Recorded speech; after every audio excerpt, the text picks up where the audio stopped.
쉽고 알찬 뉴스 패키지 지금 바로 배달합니다. 직송 뉴스. 네, 현 정부가 전임 정부의 탈원전 정책을 비판하면서 듣게 되는 SMR, 아마 뉴스통에서도 자주 접하셨을 겁니다. 지난달 정부는 전력수급 기본계획에 SMR 도입을 공식 발표하기도 했고요. 그리고 경남 포함해서 여러 지자체에서 관련 산업 선점에 나서는 실제 움직임도 포착이 되고 있습니다.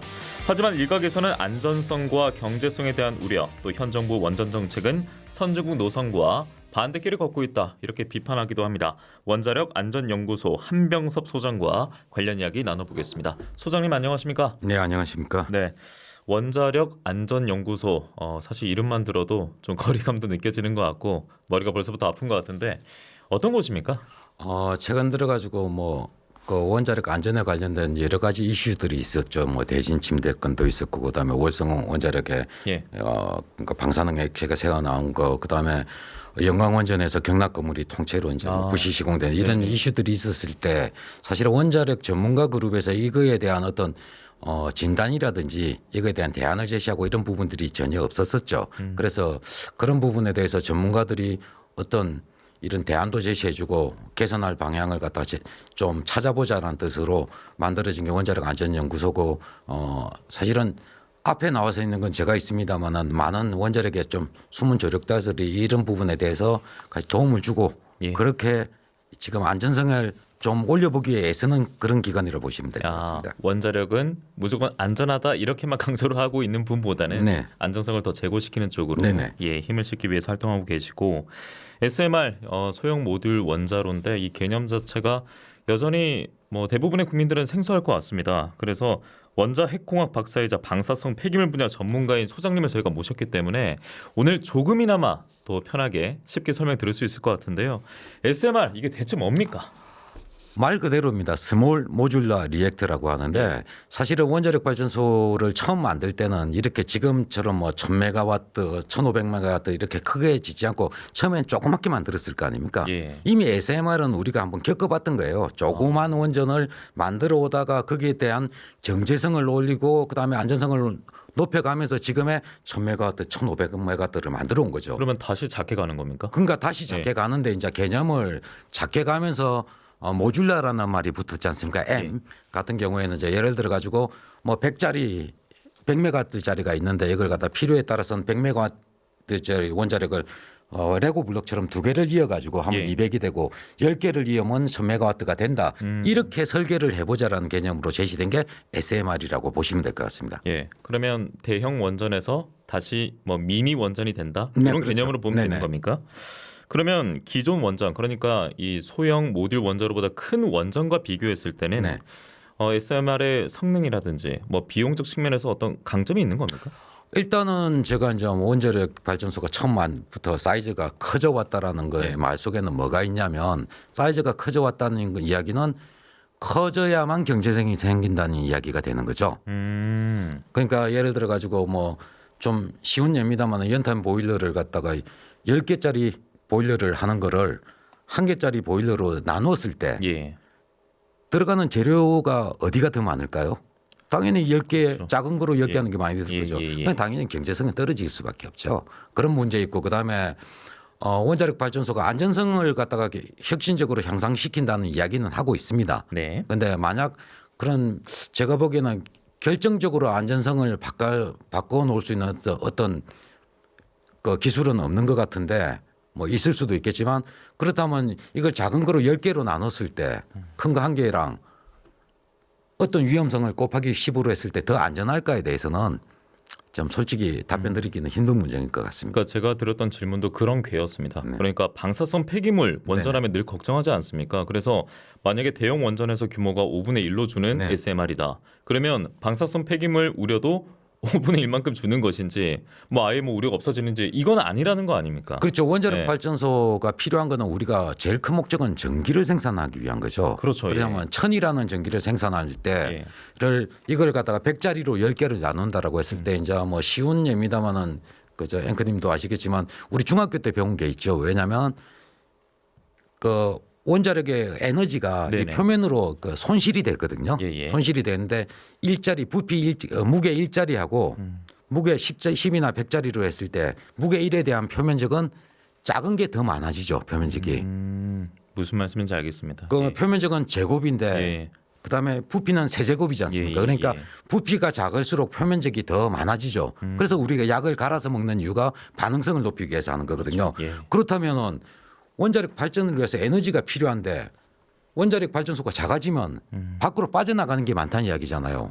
그러면 에너지를 더 높여야 되는 거죠. 예. 그러면은 에너지가 더 높기 때문에 주변의 물질들에 대한 오염을 더 많이 시키죠. 그러면 핵 폐기물 양이 더 많아진다고 더 많아집니다. 보는 예, 분석이 있겠네요. 분석이 아니고 그는 이론적으로 그 그렇습니다. 이론적으로 그런 겁니까? 그러니까 예. 1000메가짜리 한 개보다 예. 100메가짜리를 10개를 했을 때보다는 한 개보다도 훨씬 더 많게 예. 방사성 물질을 생성한다.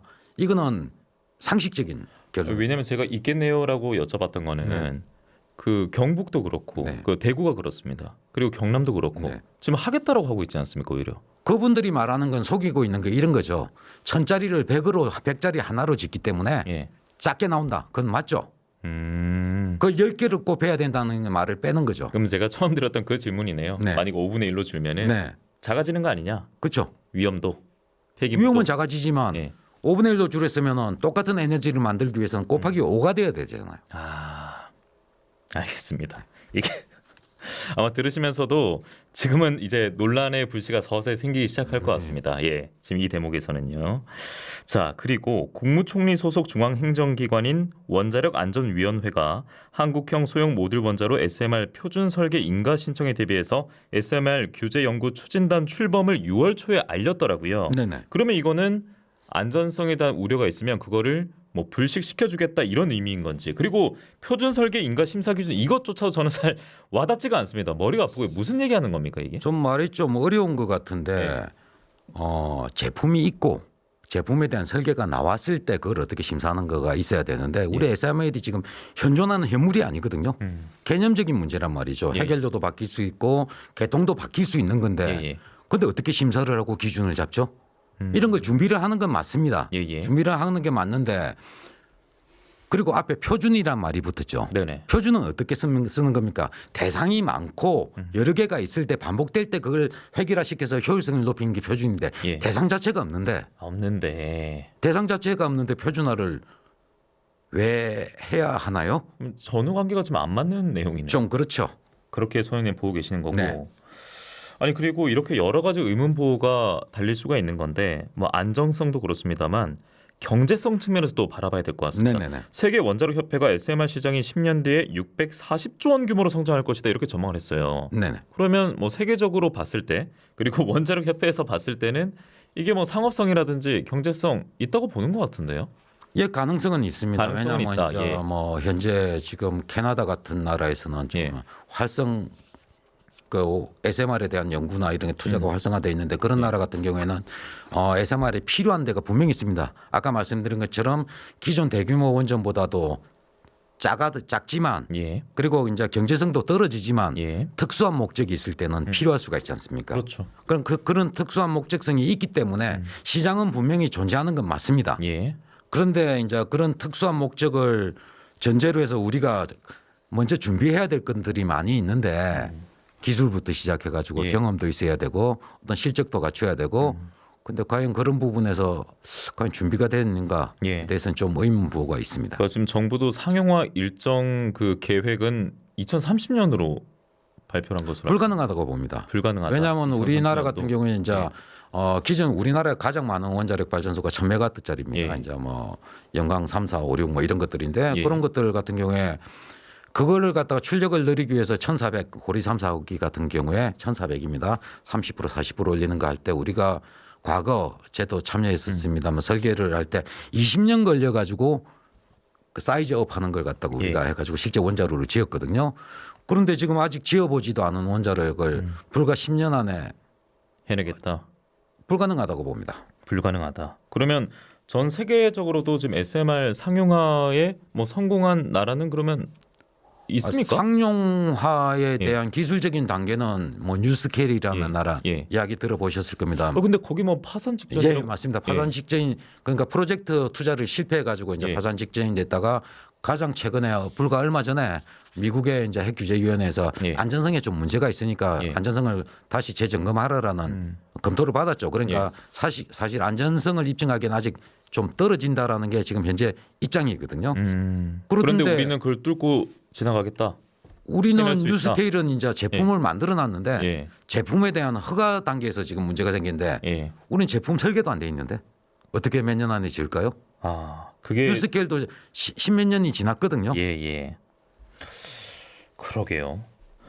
아니 그 캐나다 같은 경우에는 네. 그 개발이 왕성하게 되고 있다고 하던데 네네. 그거는 그러면 목적성이 뚜렷한 지금 SMR 이용이다 이렇게 보고 계시는 거예요? 아, 캐나다 예. 정부에서 하는 이제 프로젝트, 예. 그 이제 국가적인 프로젝트인데 예. 그게 홈페이지에 되면 딱 목적이 정해져 있습니다. 어떤 거냐면은 캐나다 같은 경우에는 이제 격리지에서 뭐 탄광이라든지 이런 그 산업들이 많이 있거든요. 예, 땅이 예. 워낙 넓으니까.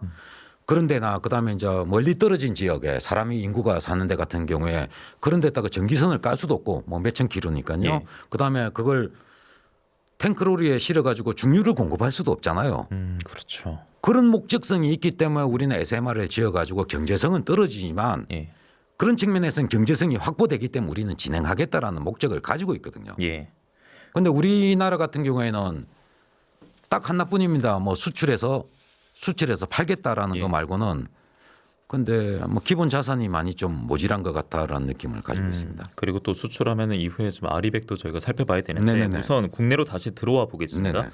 몇몇 지자체들의 SMR 산업 유치 경쟁에 뛰어들고 있다라고 앞서 제가 말씀드렸는데 대구광역시가 이제 군위군에 네네. 국내 첫 SMR 설치 위한 한국 수령 원자력 업무 협약을 체결했다 그러고 네네. 경남은 창원 국가 산단 내에 SMR 클러스터 조성 계획을 밝히고 있단 말이에요. 네네. 이거는 그럼 어떤 목적성으로 이 아까 얘기가 나오고 있는 뭐 거죠? 전국적으로 말씀하셨는데 과연 전국인지 한번 검토해 보시죠. 과연 전국인지? 왜 경남 경북 경상도라는 말고는 경남 경상도니까, 경북과 예. 그다음에 원자력계를 제외하고는 예. 그런 이야기 안 나오고 있지 않습니까?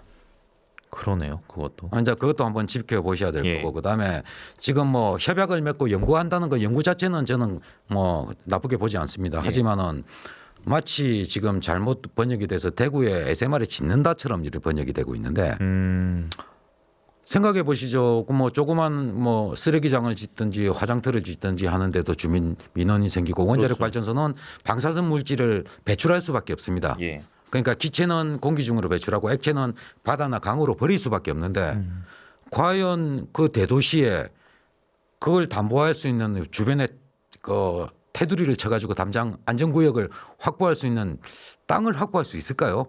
그런 거에 대한 감안이나 계획도 없이 그냥 짓는다에만 몰두해가지고 혹시 계획을 세운 거 아닌가? 예. 그 부분에 대해서 좀 신중하게 생각해야 될 부분이 있다고 생각합니다. 그 창원 국가산단도 내에 앞서 SMR 그 얘기 나왔지 않았습니까? 그 클러스터 조성이 근데 그게 창원 국가산단이 그냥 도심 내에 있단 말이에요. 네네. 이것도 주민들 반발이 당연히 만만치 않을 것 같고. 근데 근데 뭐- 클러스터 내면은 뭐 그래도 영향을 받는 거잖아요. 그나마 다행스러운 게 네. 이제 뭐 창원 산단의 특성상 예예. 기계적인 거 이제 방사선 물질이 아니고 네. 원자로 자체나 폐기물이 아니고 기계적인 거에 집중하니까 예. 좀 뭐 나을 수 있지 않을까 안심할 수 있지 않을까 하는 뭐 생각은 듭니다만은 좀, 문제는 이제 이게 과연 그 이제 지자체에 집중된 사업이기 때문에 예. 국가적으로 이게 영속성을 가질 수 있는가? 예를 들어 정부가 바뀌든지 국가의 계획이 변한다든지 예. 아까 아리백 말씀하셨지만은 국제적인 변화가 됐을 때 예. 이런 섣부른 어떤 투자가 어떤 실수로 끝나지 않도록 세심한 주의를 기울여야 될 필요가 예. 있다고 봅니다. 그러니까 만약에 혹시나 또 이 다른 흐름을 가지고 있는 정권이 만약에 창출이 된다면 이건 또 그냥 공중에 그냥 뜨는 경우가 생길 수도 있기 그렇죠. 때문에. 국가에서 지원금 예. 말고도 지역에서 예. 어떤 매칭 펀드의 개념으로 투자를 반드시 하게 됐을 예. 때 할 텐데 만약 그런 시점이 온다면 잘 예. 되면은 덕이 이득이겠습니다만 안 될 경우에는 지역에 아까운 재원과 예. 이런 걸 낭비하는 결과가 올 수가 있죠. 예. 자, 그런데 이 가운데 정부의 전력 수급 기본 계획 11차가 발표됐고 대형 원전 3기와 SMR 1기를 건설하겠다. 이것은 어떤 지금 현재 뭐 전국적으로 이번 정부 바뀌면서 수명 연장 해가지고 한 10개 정도가 뭐 조만간 뭐 수명 연장 인허가를 받고 있고 승인이 날지 안 날지는 모르겠습니다만 지금 시도 중인데 그 수명이 오래된 걸 더 쓰는 거 10개 예. 정도가 되고 예. 플러스 3개를 더 짓고 더더군다나 SMR을 짓고 예. 원자력이 굉장히 증가를 하겠죠. 그리고 이제 뭐 상용 원자로는 뭐 국가 전력 수급 계획이 맞다고 치니까 전제했을 때 SMR 제가 말씀드린 것처럼 이 전기본이 타겟으로 하는 그 시점 안에 용량이 큰 원자로 짓는데도 만드는데도 우리가 지금 1, 20년을 걸렸는데 예. 처음 지어보는 걸 만들 수 있다라고 가정하고 계획에 넣었다는 거는 전 불가능한 거라고 봅니다. 그러니까 그런 불가능한 측면도 문제고 무엇보다 이제 아리백 얘기해 볼 텐데요. 네네. 이거 경제적으로 큰 타격이 오지 않을까 많은 분들이 지금 우려를 하고 있습니다. 지금 우리나라에서는 이제 뭐 전 세계적으로 아이리백이라는 개념이 2014년도에 이제 제시돼 가지고 예. 많이 호응을 얻고 있고 그다음에 그 중에서 유럽 같은 경우에서는 이제 유럽 EU에서 예. 텍소노미라고 해가지고 2018년도에 아마 예. 일부 아리백을 따르겠는데 유럽은 지금 러시아나 이런 데서 천연가스 많이 쓰고 있으니까 천연가스랑 프랑스 같은 경우에 원자력을 많이 쓰니까 원자력은 한 2050년까지 좀 유예를 해달라 이런 상황이거든요. 그러니까 아리백의 틀은 따라가고 있습니다. 그런데 갑자기 우리나라 같은 경우에는 세계에서 가장 앞장서서 뭐 선두 집단으로서 CF100이라고 해가 무전원 무탄소 에너지를 주창하는 이제 선도 국가가 됐는데 만약 그렇게 된다면 예. 좋죠. 가능하면 그렇게 예. 된다면 진짜 좋은 겁니다. 예. 근데 우리가 세계의 리딩 역할을 하는 세계 첨단 국가가 되는데 예. 만약 그렇지 않다면 그 데미지는 말로 할 수 없을 정도일 겁니다. 그러니까 아리백에 지금 원전이 재생에너지가 포함이 안 되는 네네. 흐름인데 네. 만약에 우리가 그 흐름에 올라타지 못한다면 네. 나중에는 아예 우리 기업들이 그냥 해외로 나가서 직접 거기서 그 판에서 움직여야겠네요. 그렇죠. 예. 뭐 아리백 자체가 그 국제적인 민간 그룹의 어떤 뭐 예. 소사이어티입니다만 어쨌든 국가적으로 다 따르고 있기 때문에 예. 국제적인 트렌드가 그렇다면 거기에 맞춰 가야죠. 알겠습니다. 예. 아 이게 더 길게 들어봐야 되는데 시간 관계상 이 국가 에너지 정책 미래 세대를 위한 선택일 수 있기 때문에 오늘은 이 정도로 정리를 하겠고요. 네. 원자력 안전연구소 한병섭 소장과는 또 다음에 기회 마련해서 말씀 듣도록 하겠습니다. 오늘 말씀 잘 들었습니다. 고맙습니다. 네.